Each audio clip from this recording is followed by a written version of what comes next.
Mon fils, j'essaye de lui montrer comment devenir le meilleur joueur du monde. Pour l'instant, c'est un peu difficile parce qu'il n'a que 10 ans. Je lui demande de faire des exercices d'un homme de 35 ans.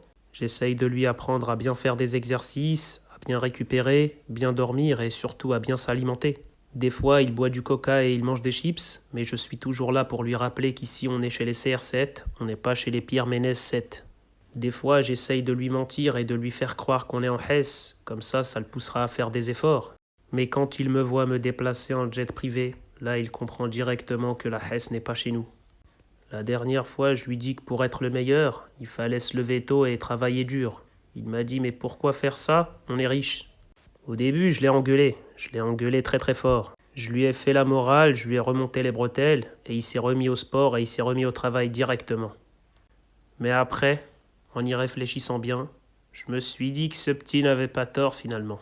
Des fois, il me demande de l'argent de poche, je lui dis non, je l'engueule, je lui dis qu'il ne faut pas s'amuser avec ça, qu'il faut connaître la valeur de l'argent, et juste après, je claque 4 milliards de dollars dans des sables de luxe.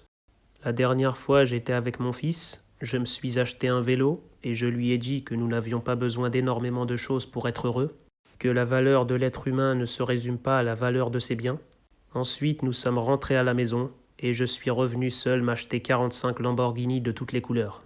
Le pire dans tout ça, c'est que des fois je fais le tour du monde, je pars en vacances, je fais des voyages magnifiques. Et ensuite, quand j'ai bien fini mon tour du monde et que je me suis bien amusé, que j'ai kiffé la life au max, là je l'emmène dans les coins les plus miséreux et les plus défavorisés du monde. Je l'emmène en Afrique, je l'emmène en Amérique du Sud, je l'emmène dans des coins incroyables, je l'emmène à Dunkerque, je lui fais peur et je lui dis que c'est ici qu'il faut se ressourcer.